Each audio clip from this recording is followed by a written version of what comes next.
First of all, I think we need to change the language about British involvement in the Gaza genocide. We are not complicit, we're participants. Yeah. And we've been participants from the start. This is a tripartite genocide. It's US, UK, Israel. And it began basically immediately. So after October 7th, when the genocide began in earnest, I started looking at flights that were going from the UK based on Cyprus, which I'll talk about a bit more later. And I noticed that there were daily flights going of military planes, military transport planes. So they're called C-17s and A-400s. They're huge vehicles that can carry over 100 personnel, weapons, and other military equipment.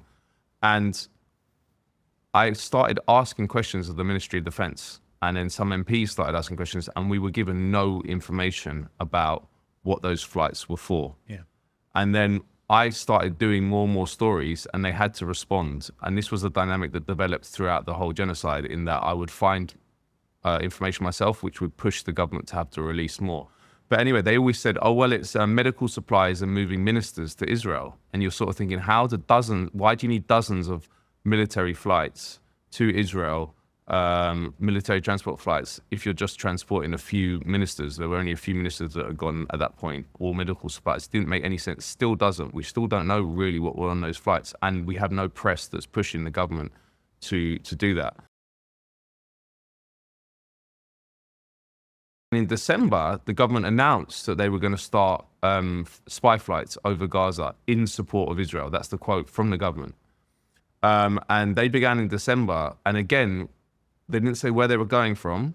They didn't say how long they were in the air, and they didn't say what they were doing with the intelligence or what departments of the Israeli regime they were sharing it with.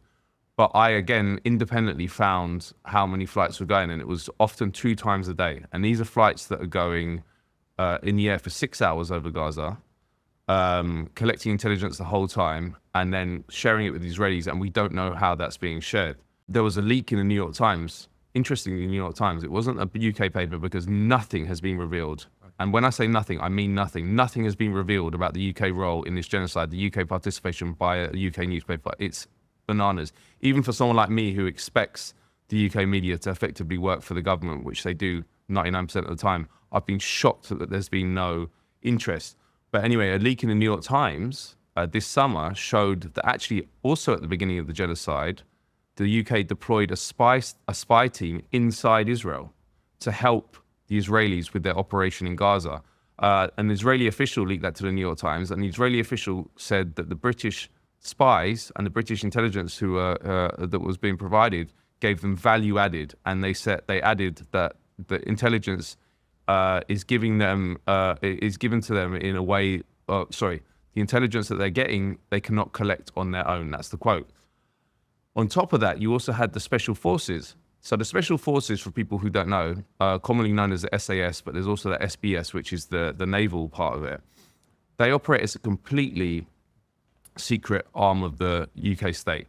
You cannot get any information, even more secret than the intelligence establishment, which is pretty secret itself. But anyway, it was leaked to The Sun, again, early in the genocide. On October 27th, there was a story in The Sun where it said the SAS is deployed again to Cyprus for Gaza hostage operations. They said but that's what they claimed. And they always, if the British government is ever pressed, they always say it's to do with hostage rescue. So they said the SAS was deployed. We have not had a single piece of information about what the SAS have been doing over the past year. Because the following day, October 28th, the UK military sent out a D notice to every media editor saying, do not publish any information about the UK Special Forces in Gaza. What's a D notice? Yes, so a D notice is important. More people should know about this. So there's a system that the British establishment and the UK military has operated for decades called the D notice system, whereby there's a committee that's run by the UK Ministry of Defence that meets every 6 months at the Ministry of Defence in London. Senior intelligence and military officials meet with a small collection of journalists, and they basically decide what they can and can't publish in the newspapers. Wow.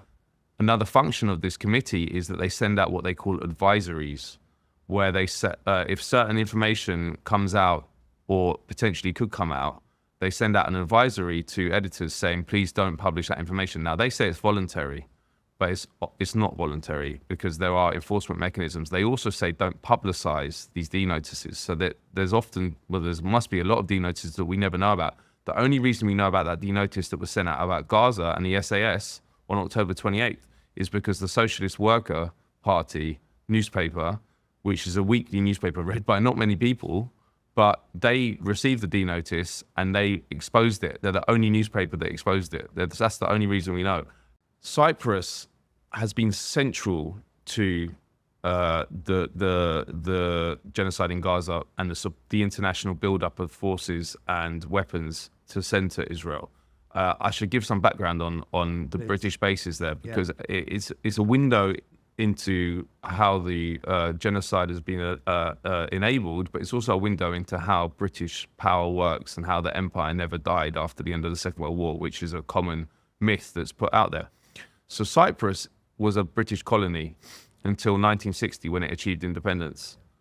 And on independence, the British retained 3% of Cyprus, the landmass of Cyprus, and it was in two main areas, and turned the western area, which is called Akrotiri, into a huge RAF airbase, which still exists.